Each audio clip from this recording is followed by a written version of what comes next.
Welcome to episode 6 of the Strongest Steel Podcast. I will start by acknowledging that here in the District 3 office, we are on the traditional, unceded, and stolen territories of Coast Salish peoples, specifically the Musqueam, Squamish, and Tsleil-Waututh nations. And we need to, in all of our work as individuals and collectively as a union, learn about our colonial history here in Canada, understand what reconciliation means, and act as individuals and collectively in our organization to advance reconciliation with Indigenous people in our country. I'm Scott Lunny. I'm the director of District 3 and the host of the Strongest Steel Podcast. So today we're going to I hit the microphone. Today we're going to talk about this month, which is Black History Month. And we have a couple guests here, Mike and Reah, who were on a trip to South Africa with the Steelworkers Humanity Fund as part of the big unions or the National Union in Canada's Anti-Racism Committee work. And so we're going to talk a little bit about that. And we also have a very special guest online with us, our Vice-President of our International Union, Roxanne Brown, which I'm super excited to have on our podcast. You're our most esteemed, well, maybe not. We our first ever guest in the episode 1 became right after he was on our podcast. Wab Kinew became the premier of the province of Manitoba. So that's a pretty esteemed guest. But you're right up there. You're right up there. You're right up there. Most esteemed guest, yeah. So I'm going to let, starting with Roxanne, maybe let everybody introduce themselves first, and then we'll get into it. Sure. Thank you, Scott. And it's so great to be here with everyone and Mike and Reah. I'm very excited about this. So thanks for the invitation. I'm Roxanne Brown. I'm International Vice-President at Large for the United Steelworkers. I proudly serve in that role. Thank you, Mike. So I'm Mike Duhra. I'm assistant to the Director Scott Lunny for District 3. And we're humbled to be in such esteemed company as Roxanne Brown.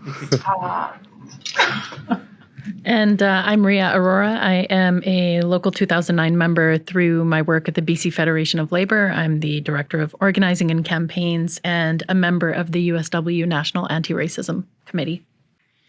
Awesome. So I don't know, maybe we can just start and talk about it's Black History Month. So I don't know, Roxanne, if you want to just say a bit about that and a bit about, why that's important to us as steelworkers and, what kind of role we play in that. Sure. I think since our last convention, and it actually wasn't our first convention with that theme, but our last convention about the steelworkers being everybody's union, I think was just really timely. And I think just timely for the moment that we're in right now, where there's so much conversation about, how we show up in the world as individuals, but certainly in terms of organizations and unions, how we show up in the world. And the steelworkers show up with so many different faces. When I enter, I'm here in Washington, D.C. When I enter a lot of rooms as the steelworkers, they're like, what? There are Black women steelworkers, so we show up in so many different faces, so many different industries, so many different cultural backgrounds. And it's important that we acknowledge our differences and who we are. And Black History Month is a big way that we do that. And we acknowledge, one core segment of people that make this union so great, and the history of that people across our two countries, and how interconnected it is, right? But also different, and how the experiences are different. And I guess the last thing I'll say is it's an important reminder of where we're coming from as a people, the struggles, the successes, the journey, but also where we're still going. Right, because there's still so much work to do, and so I'm just excited that you all are doing this and talking about this on the podcast this month. That's great. Thanks. so much for that. And yeah, I always think it's interesting that, we harken back to and I know you do this a lot, Roxanne, when you speak, and I do it all the time, talk about the history of our union. But I think what we always have to remember, we celebrate our history, but we also recognize the failures in our history and how we've improved, right? When we talked about everybody's union, 80 years ago, it really wasn't everybody's union, and we're still not quite there, but we're making a lot of progress, and it is great to see that, and it's good to be able to connect it to the evolution of our union, not just the evolution of our, the world and society. Like we're always trying to be better as a union. So I think that's absolutely awesome. Okay. I don't know, you chime in. Do you have anything to say about what Roxanne said? No, I think it's very important that we, recognize Black History Month, not only in North America, but all around the world. There's a history of colonialism, slavery, and everything that followed that. And we learned a lot of that in Africa and in the U.S. through civil rights. And we can't let future generations forget that. And these months where we recognize Black history or we recognize Indigenous rights, it's about keeping bringing those things to the forefront, making sure that people never forget. And so history doesn't repeat itself, and we build from that, and we grow our societies and right those wrongs of the past, right? Yeah, and even, as you were talking, Roxanne, I was thinking about it, like, it's one thing to spread awareness so that people understand the historical context, but I think what it does is it empowers youth, and it empowers people that are currently in the union or outside of it, regardless, whatever institution they're interacting with. It gives them an opportunity to think about the type of work and commitment and drive and unity that came from within their community, allowing them to sort of feel that pride that sometimes gets lost when you're being consistently oppressed day to day. And I think that's a really important reminder. As a Punjabi woman myself, that's something that is really important to me. And yeah, Scott, as you said, everybody's union means it depends. How do you define everybody? And I think what we're doing collectively is we're starting to define it rather than let it be defined for us, That's right. I go ahead, Scott. No, go ahead. Yeah.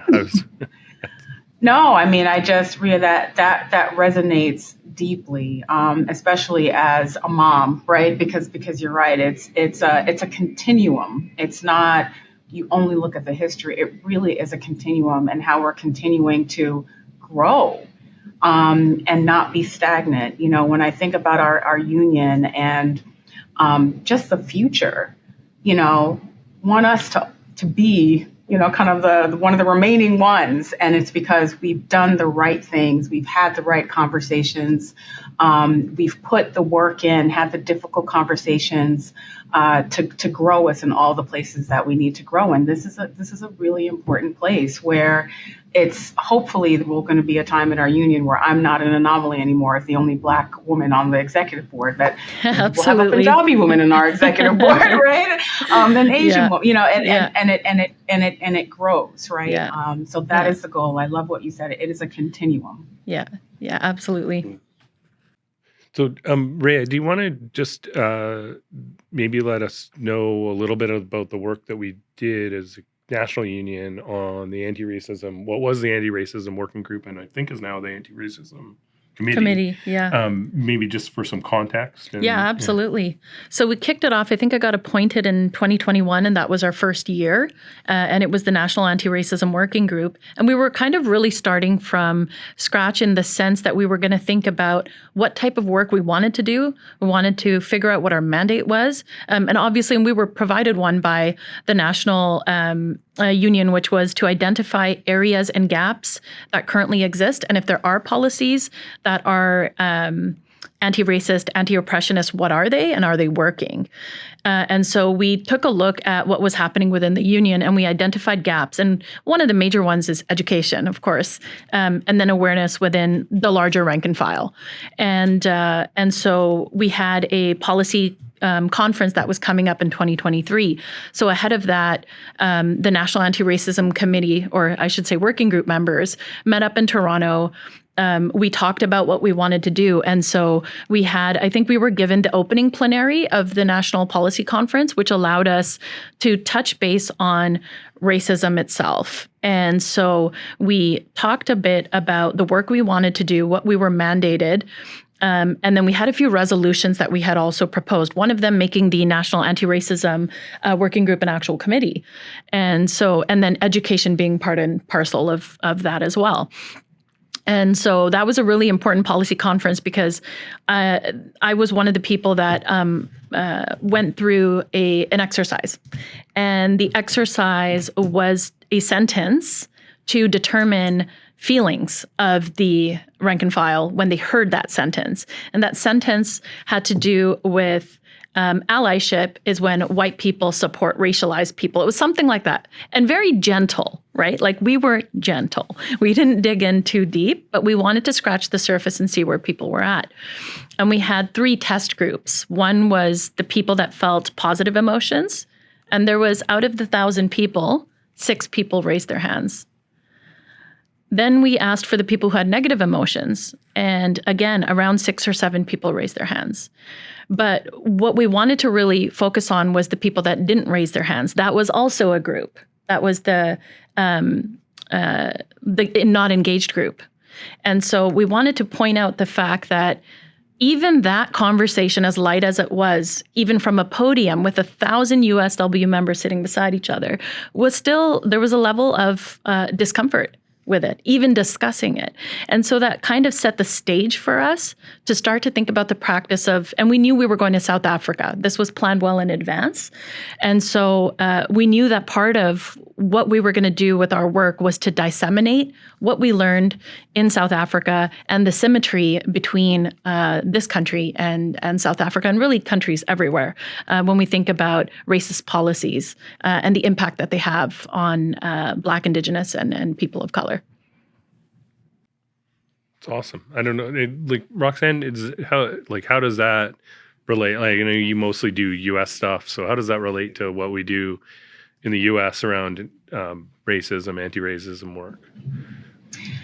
I was at the policy conference, as you know, and I was really disappointed that I missed this portion of it because I arrived after this plenary. But I heard a lot of the discussion about it.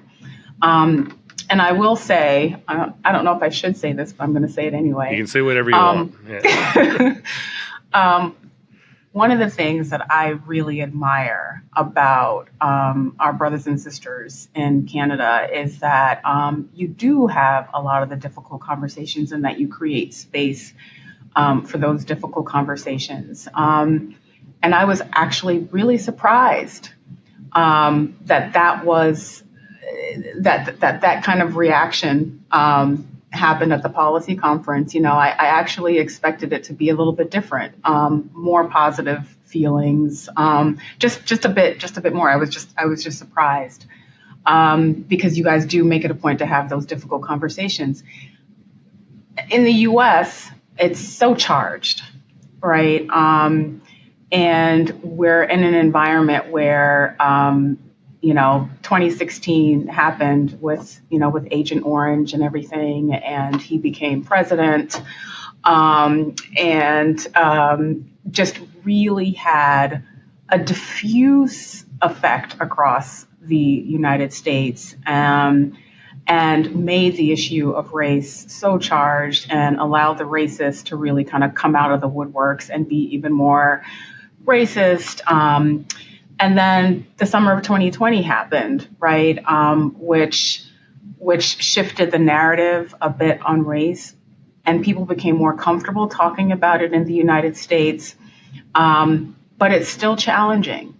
I think if you say, white privilege to some people, that their hankles get, what do you mean? Right. I have white privilege. The fragility is real. The fragility is real. And I think people get very defensive because, going back to your question about just how you pose it about allyship, right? Because I think a lot of, people feel that they are allies, right, to communities of color and have an idea of what that allyship looks like and means for them, but may not fully understand what that is. And so it's just made for a very interesting environment about race and a little cynicism, if I can be honest, because after the summer of 2020, every company or nonprofit organization made it a point to appoint Black people on their boards, right? Or have, Black CEOs or just Black representation and leadership. And that's also kind of human nature, where people will overcorrect rather than actually looking at the root cause of the thing. And so I think from my perspective, that's still the work. Words are pretty. Nice words on paper are nice words on paper, but you can burn that shit. I can't curse. Sorry, it's a podcast. You can curse. We you curse can burn that paper. You can burn that paper and then it's nothing, right? Those words disappear. But what is the work? And that work can only happen when you make bold steps like you did at the policy conference by leading with that conversation and really having people think about it and not making it one conversation. But again, going back to the first part of this conversation, it's a continuum, right? That's the only way that we do the work, and that we pull other people to the table. To really have the conversation in a real way. People will say, I would never sit down at a table and talk to, a Republican here in the United States, or I know the politics in Canada of the Conservatives and the Liberals and the NDP and, coming together and having these conversations is so important, or else we just don't move the ball forward. And here I worry. I really worry that we're not really having those deep conversations to truly drive change. And, I think a real example of that is Juneteenth. And I'll just, end with this, Juneteenth, which is kind of an extension of an education on Black history, right, in the United States. And there's been, it's a national holiday now, but man, the conversation about why that's necessary, and why do we need another Black holiday? Right? And people not really understanding just the dynamics and the struggles and the challenges that have been faced by communities of color. It's just still very live. So that's all to say that I commend our brothers and sisters in Canada, because I think, as hard as it is, you do the work. We do the work here in the United States too, but there's a lot more work that needs to be done. Yeah, absolutely. For sure. And I think, one of the things Reah said, and you were picking up on, Roxanne, is that, there's not a lot of people, in my world, that'll stand up and say, I'm racist or I'm homophobic or whatever. But there's a lot of people who don't say anything, particularly in our membership. They say, Brett and I were actually having this, I'm pointing to Brett, but Brett's over there. But anyway, Brett and I were having this discussion this morning about something else. There's a lot of people that don't say anything. And if you just take that as like acceptance, or, that they're, on the right side or moving in the right direction, we're really not doing what we should be doing in terms of educating and engaging folks. Like, we really have to have those conversations with people to draw out, make them comfortable to tell us what they're really feeling, and then do the work to bring them along, right? But just because a lot of people will shut up, or they'll say what they think you want to hear, and they won't say what they really mean. And so we got to, a convention conversation is good, but we got to do more, have more of those conversations. We have, we're in Western Northern Canada. Like, be under no illusions that we don't have members that are not necessarily very progressive on some issues, but they don't necessarily speak up about that at union events or in the union context. And we have to not take that as everything's okay. We have to take that as an invitation to go deeper and have more discussions with folks about important issues, or else we're really missing on those folks. I mean, there's no secret the I think this is true in the States. We got a lot of members that are, like in our world, Pierre Poilievre, we have a different name for him, but I won't say it. But Pierre Poilievre conservatives right now that are in our membership, and they are, and that is this, they're scared of, what people on the right who do speak up on that scares them into being, aligned with Poilievre rather than being aligned with, other folks who have a better vision for where we're going to go as a country, And so anyway, I'm babbling now. So no, it makes sense. Yeah. It makes sense. Let's move on to the South. I think you went to South Africa at a different time, Roxanne. So I did. I went for the AGOA forum, and you know what? This is actually from South Africa, so we're kind of in the South African theme today. We're synchronized. Look at that. Yeah. So I wanted to hear from folks to hear from Mike and Reah about the Humanity Fund trip that they just took and what it was all about and what they learned there. But Roxanne, chime in because you've obviously got some experience with that. I have none, so I will kind of. Hopefully, you can just go with this and I can learn. So. So I'll give a bit of background. As a lot of our members know, what our Humanity Fund does in Canada. Last year we donated $250,000 into food banks across the country. But that's not just what we do. We don't just help as a charity here in disasters and food banks. We have global partnerships. And one of those global partners is the International Research and Information Group in South Africa. They're a labor service organization dedicated to research, education, training, and production of popular materials and literature for workers, unions, and social movements. They're based in Cape Town, and they're founded in 1983. So the Humanity Fund has had a long relationship, what we call one of our global partnerships with ILRIG, the International Labour Research and Information Group, as we refer to them as ILRIG. The current project was aimed at 7 poor people's initiatives and organizations involved in campaigning for human rights, access to housing, water, electricity, the basics that we take for granted. And ILRIG provides the research, education, organizing platforms, and exchanges with the aim of strengthening the initiatives for their organizing and deepen the coordination and effectiveness of their struggles. And a delegation was led by Guillaume Charbonneau, who's the SHF director and CNO staff, and a lot of credit goes to Kai Lai, who's from CNO staff as well, and he was the NAC co-coordinator of the National Anti-Racism Committee, recently retired. And Kai is from South Africa. He grew up there before he came to Canada. So he was a great person to sort of lead us and guide us. And he did a great job, and his planning was excellent. And Guillaume, both of them deserve a lot of credit. And the rest of our group consisted of other staff from District 5, District 6, and myself and Reah. So the objectives during the trip was to understand and take part in the work of the SHF international partners like ILRIG, develop an understanding of racism, anti-Black racism in Canada by exploring common themes of political, economic apartheid and xenophobia in South Africa, and then explore strategies and methods for South African labor unions, community groups, and progressive allies to apply to the USW in Canada. So there was various groups and organizations that we met with and during that trip. And, the ILRIG, one of the ILRIG staff, Sean, was the one who first met us and sort of guided us on the early days. And, he mentioned about the recent history of South Africa. And this was one of the things that really took me aback, was that after all the struggle, after having great leaders like Nelson Mandela,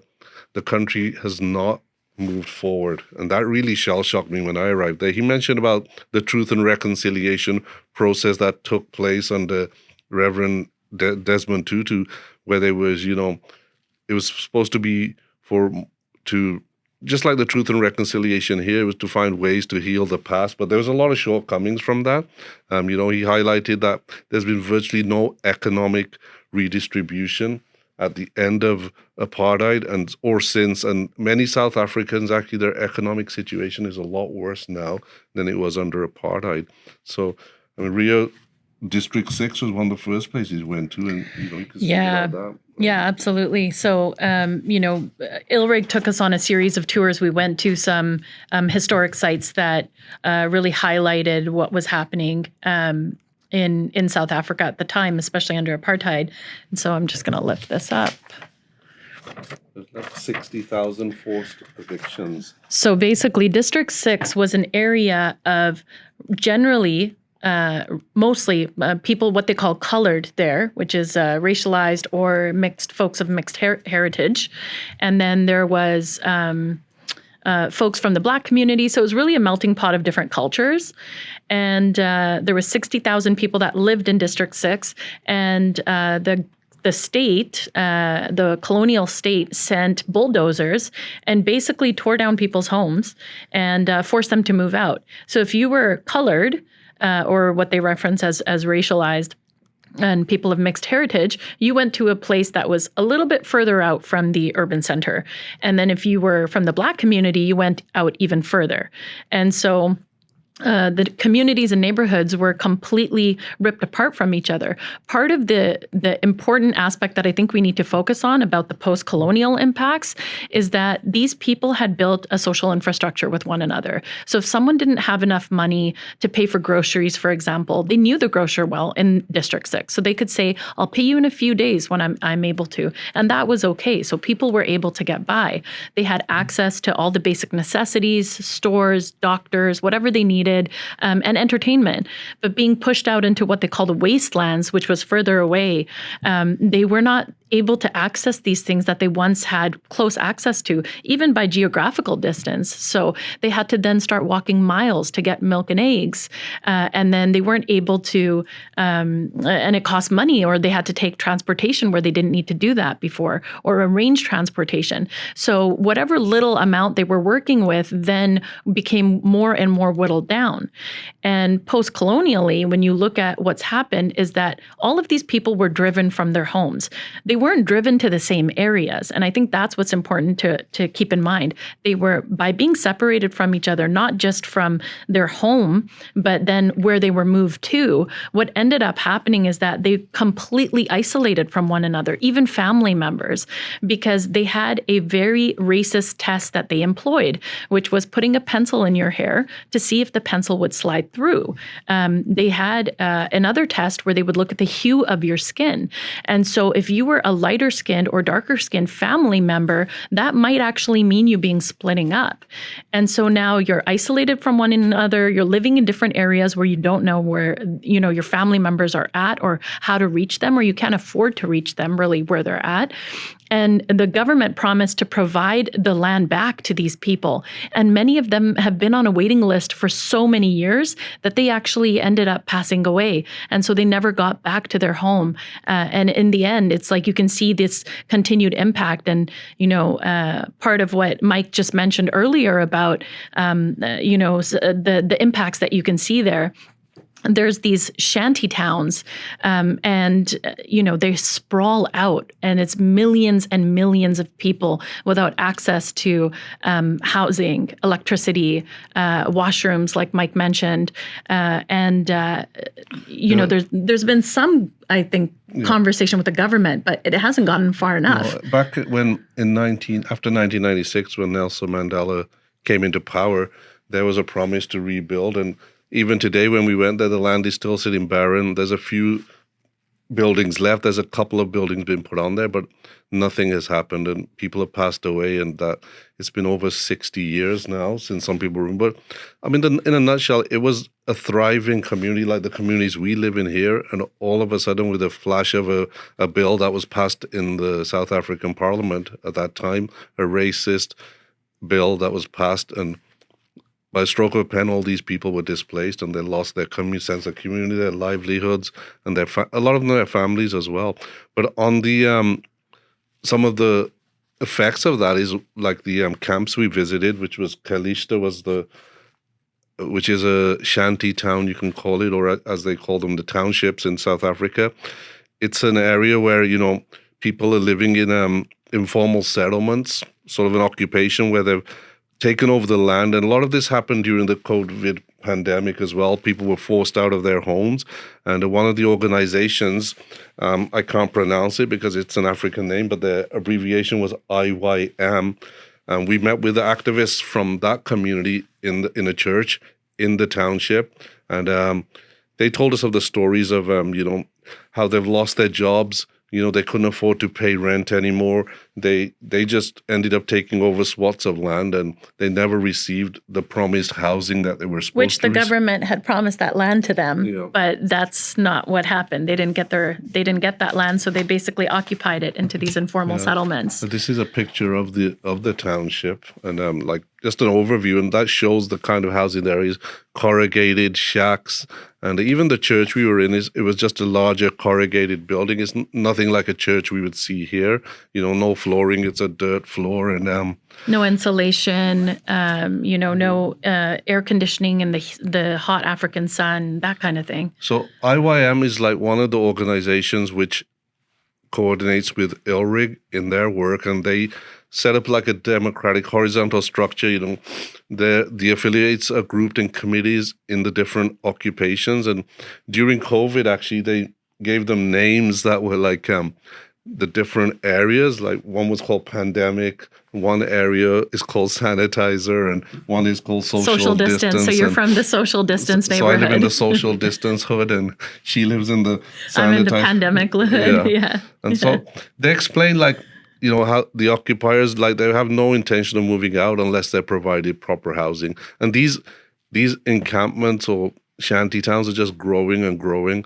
And, one of the stats that we were told there was that to house all of these people at the rate that the government is going, it would take 200 to 300 years. And that's, nobody lives that long. It's going to be, maybe your great-great-grandchildren will get housing, and that's very sad. And the organization also provides popular education to its membership on issues like the struggles and how helping people to connect to other broader struggles and really empowering and educating people, which is the only tool they have, right?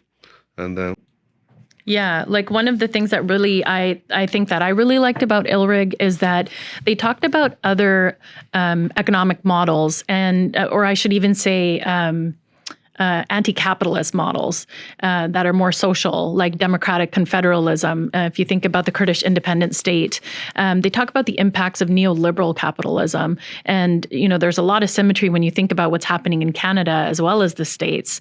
And by discussing this as well as talking about areas where there has been success, it allows these workers, housing advocates, general activists to start thinking about kind of a bigger picture about what it is they actually want. And so ILRIG focuses on root causes and root issues and really uplifts them for people to connect with. And then the intention is to provide them with the skills and strategies that they need to then continue that organizing in a way that brings more people into their collective through education. So it's such an amazing school. I think we can take a lot from it in terms of maybe even what Steel could do here in Canada, where they kind of have one school every year in Joburg and then one school in Cape Town each year, a political school which lasts 4 days. This is something we could potentially do. It's a model we could actually copy that I think would be really useful for us here as well as in the States.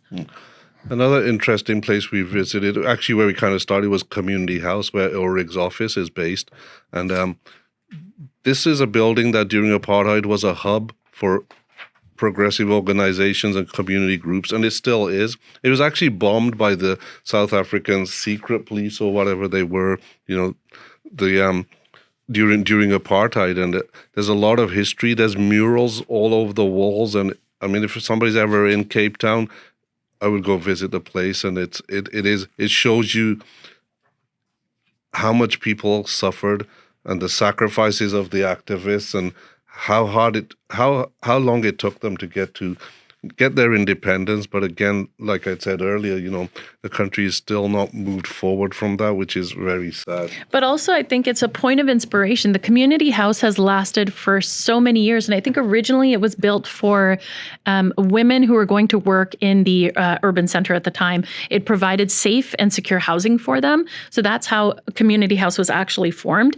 But then it was used for other social justice purposes throughout. So, I think the lesson there for me, and especially within the murals, was every time the state pushed, the people pushed back. And that was the area they pushed back from. And that was really cool as an anchor point in really surrounded by industrial like mills or warehouses where they were, or textile places, right? Like it's surrounded by it. It was very interesting to see that because the working class solidarity was right there in your face surrounding this community house. Yeah.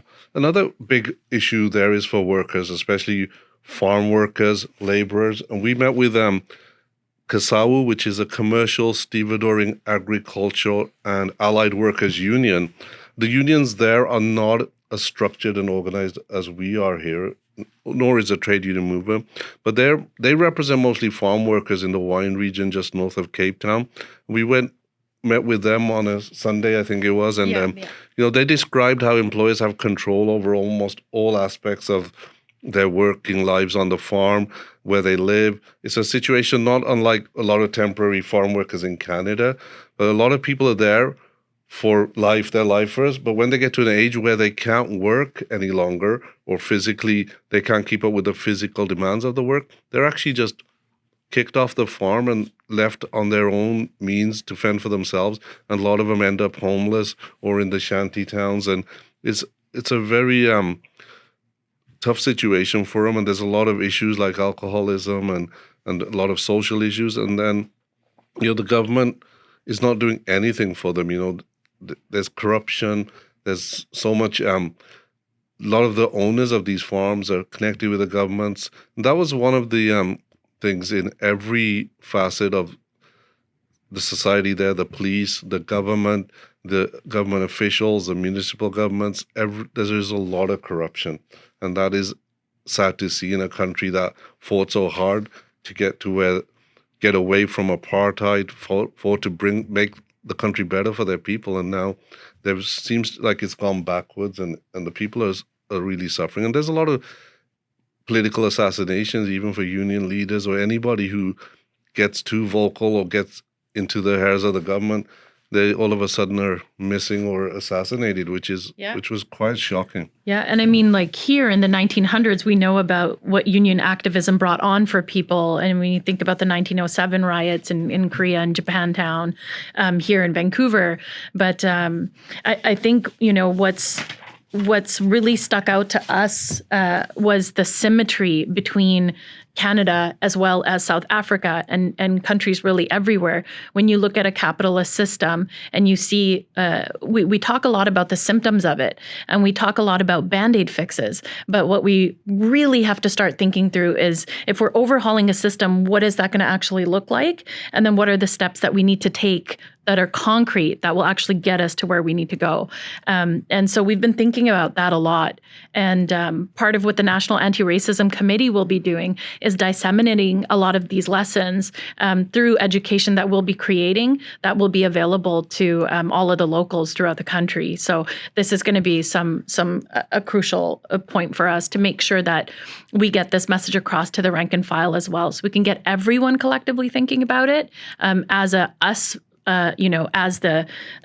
group against the issue and not as, divided amongst one another. Yeah. And then the school, which was the Ulrich Political School, we got to spend a couple of days there. And, the participants there, they're given the opportunity to discuss critical themes that are affecting them, movement building and organizing through plenary sessions and working groups. And we were able to actually sit in their breakout rooms and participate. Yeah. We stayed out of their sort of main focus stuff and we sat to the side, but we listened in, we sat in the groups, we gave our inputs, and we were all given an opportunity to share our experiences with racism in Canada or in England where I grew up. And every one of our delegation got a chance to speak. And Reah got to participate in a panel which discussed organizing and movement building. And the school had groups. It wasn't just union groups. There were community groups. There were people who represent refugees. There were people who represent the farm workers, of course, and there was other community organizations. Out of province workers as well, right? There was a ton. Yeah. And there is a big issue of xenophobia there because South Africa, in relation to other poorer African countries, is still a better option. And there's a lot of influx of refugees from Zimbabwe, Nigeria, West Africa, war-torn countries, which is, something that's not avoidable. People are going to go to Sudan, where there's a better chance for them to live and at least survive, right, in the context of all the wars and all the problems in the rest of Africa. So there's a big xenophobia problem. A lot of those people are discriminated against. They're treated as second-class citizens, and there was a group there that spoke of their experiences. And then we had women's group, and patriarchy is a big issue as well. So I think I'll let Reah speak more to that. But Yeah. a lot of the women in the groups were not as vocal as the male participants. And that kind of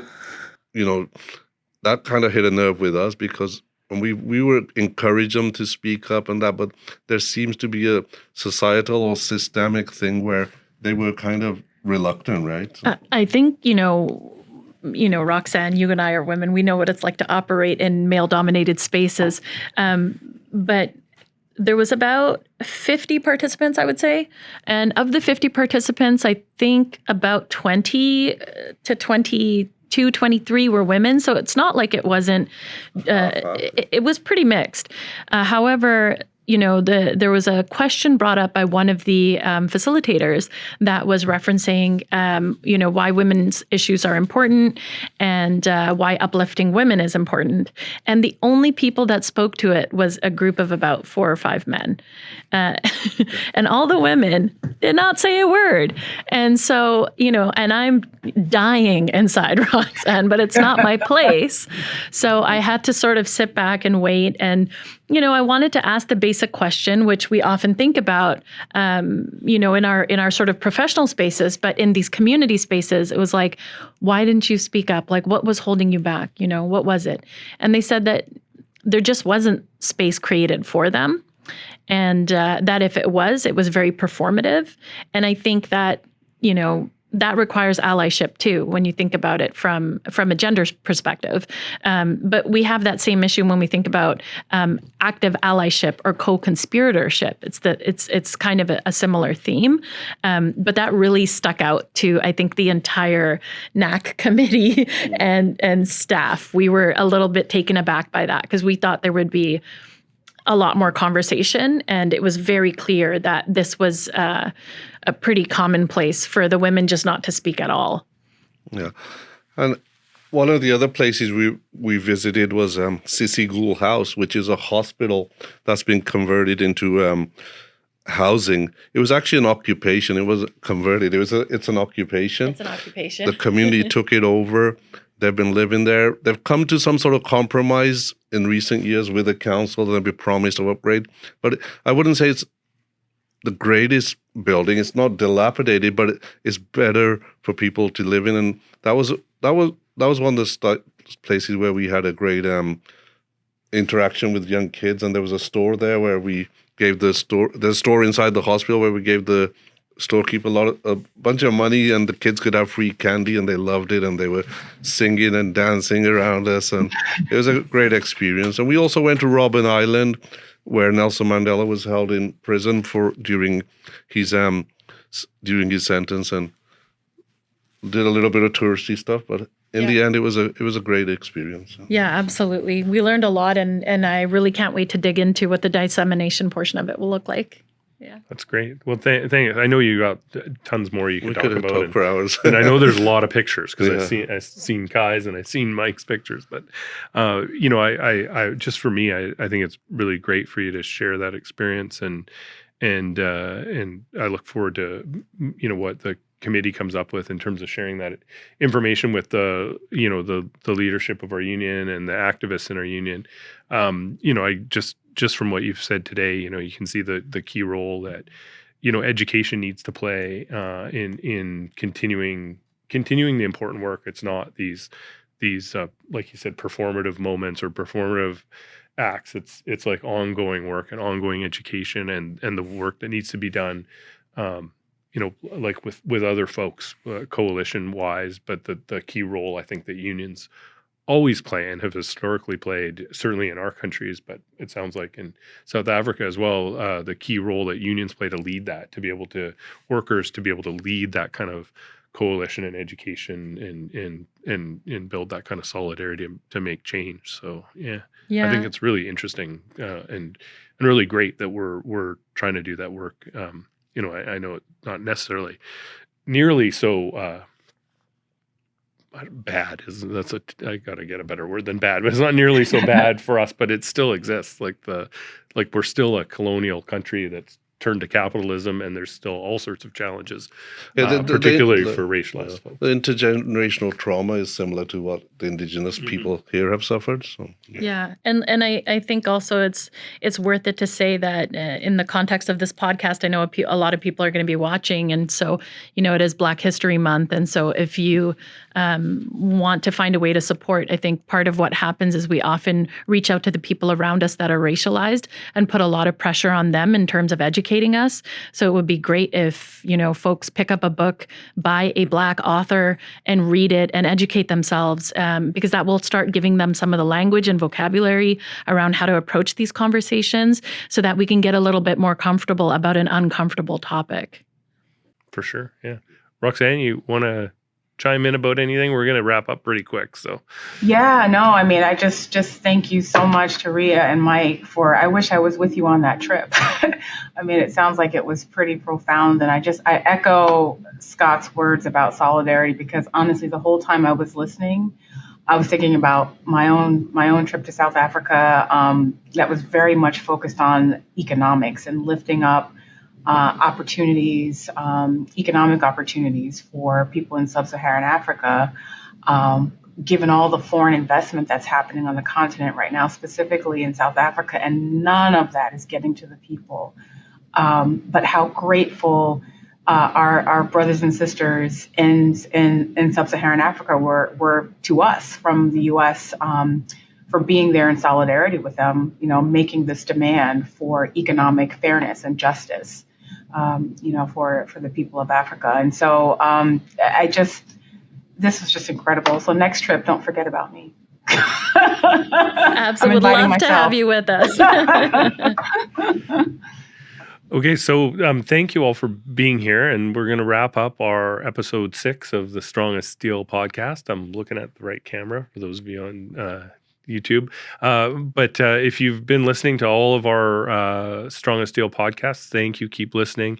If you've got other friends and family and other members of the union that you want to point in this direction, please do. We're building our listenership and our viewership, and I keep saying it's going to be big. Look out, Joe Rogan. But anyway, maybe not that big. But thank you for listening. This was really great, very informative, and I really appreciate all three of you being here, especially our esteemed guest, our Vice President, Roxanne. I appreciate. I know how busy you are and how much you have to do, and I appreciate you taking the time to be here. Thank you. And so thanks again. Please keep listening to the podcast. Follow us at USW District 3 on Facebook, X, and Instagram. And you can let Brett know if you got any complaints about this, or if you got any questions for us or topics to deal with on future podcasts at d3comms@usw.ca. So it's like D and a 3 comms at usw.ca. That's the complaints department and or questions and or positive feedback if you got any or what you want to hear about on the podcast. So once again, thanks for listening. It's the Strongest Steel podcast, and happy to have all three of you here, and great episode. Thank you very much.